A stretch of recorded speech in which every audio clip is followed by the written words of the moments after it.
All right. You think you know who you are, your name, your habits, the voice in your head that sounds like you. In 1925, a writer in Chicago said that all of this is a costume, something your real self put on, the way you put on a coat. And then suddenly one day, the coat comes off. Two words: individuality, personality. Most people use the same way. She has a strong personality. Oh, he has real individuality. Same compliment, different syllables. A writer named F. Milton Willis says they are not the same thing. They are actually opposites, of course. Individuality is the term used to denote the soul. Personality, that used to denote so much of the soul as is put out during any incarnation to serve as the representative of the soul in these lower worlds. Your individuality is permanent. It was here before you were born, and it will be here after you die. Your personality is temporary. It is the piece the soul puts out to do a job and come back with what it learned. Think of it as a company sending an agent into a city. The company is old, experienced, has been doing this for a long time, but the agent is new. The agent has the company's name on the badge, but does not carry the company's full knowledge. And so the soul may be old and richly experienced, and hence able to command the services of an efficient agent who obeys its least behest. Or it may be young with comparatively few lives to his credit, and hence able to command the service of but an indifferent representative who most often goes out of his own way, blundering around among the things of life. An old soul sends out a competent agent. A young soul sends out one that wanders, ignores instructions, gets distracted. Not because the agent is broken, but because the company has not yet learned how to train it. And then the line that cuts through the whole thing. John Smith, it should be remembered, it is not the soul. He is but one role which that immortal actor is playing. One role, not the actor.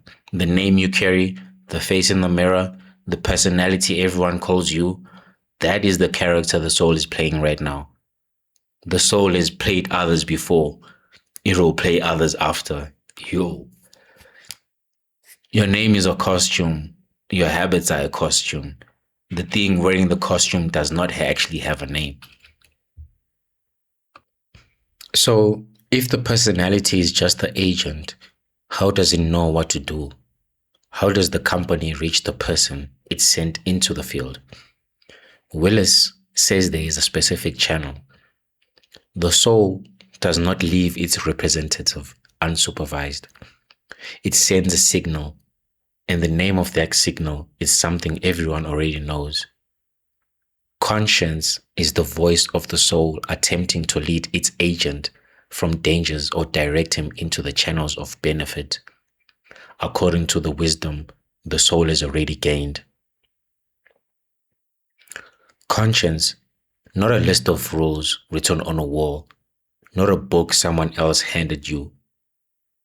A voice speaking from the part of you that is permanent to the part of you that is temporary. And this is built by experience. It is principally by pain that conscience is built into us as life follows life. Painful experiences indicating that a law of nature has been broken by us are like other experiences recorded in memory. You touch the fire, you learn. Not in the moment, but across lifetimes. The conscience gets sharper each time because the soul is gaining more data. And here's the line that changes things once again. Conscience speaks valuable truths for each person at his particular stage of evolution. Not one universal standard for each and everyone. Not the same voice saying the same thing in every ear. Your conscience speaks to you where you are right now, at the level the soul has reached. He gives an example once again, a difficult one, but an honest one. A savage, for example, is but a young soul needing experiences of a savage life to subserve its growth. Yet an utter savage has a conscience. It may perhaps reproach him for neglect of duty, not killing as many enemies as he should have killed. Nevertheless, such a conscience corresponds with his stage of development, and frankly, it is right for him. That is the argument. The conscience of a violent person and the conscience of a saint are the same mechanism. Both are the soul speaking to its agent. The difference is not the equipment. The difference is how far the soul has traveled. There is no broken conscience, only a young one. Which brings him to sin, and his definition is not what you have heard before. Sin is the doing of a wrong act or the entertainment of evil desires or thoughts with knowledge that it is wrong.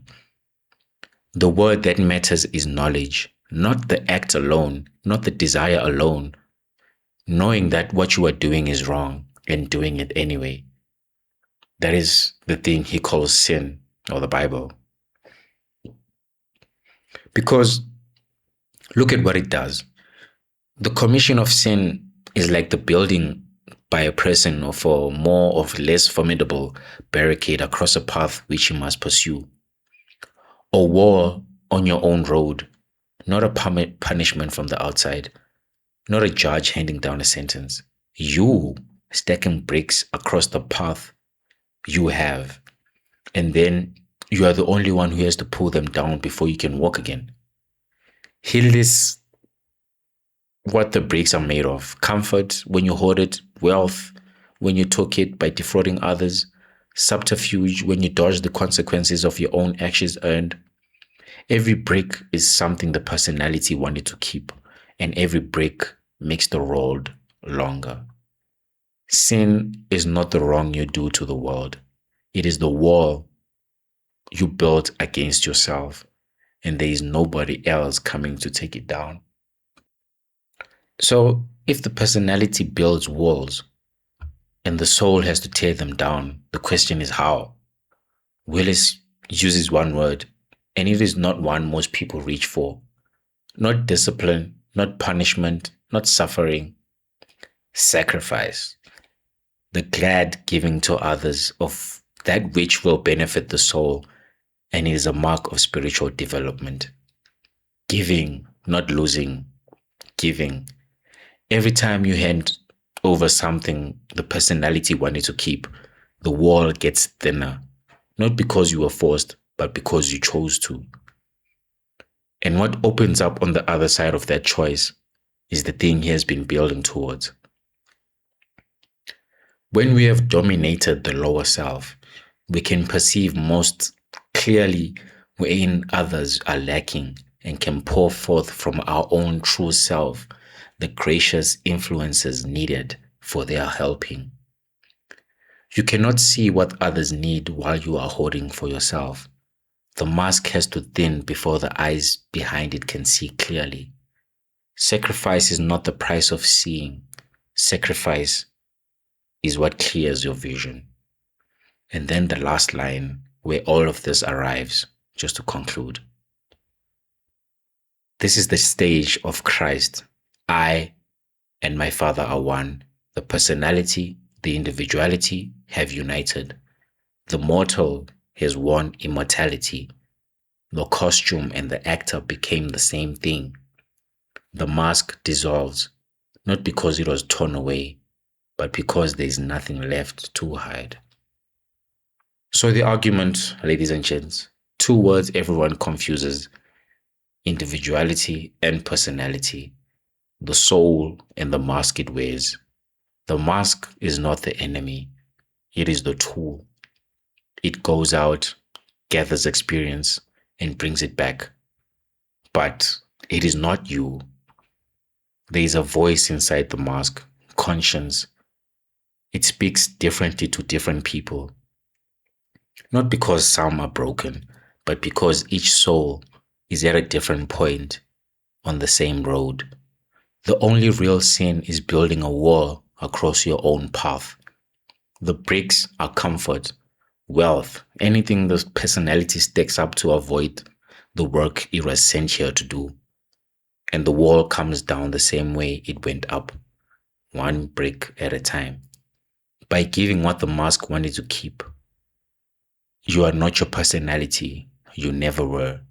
The question is whether you will find it out there or only after the costume wears off. And that is where I'll leave it, ladies and gents. Codex Hermetica here, and I'll see you in the next one.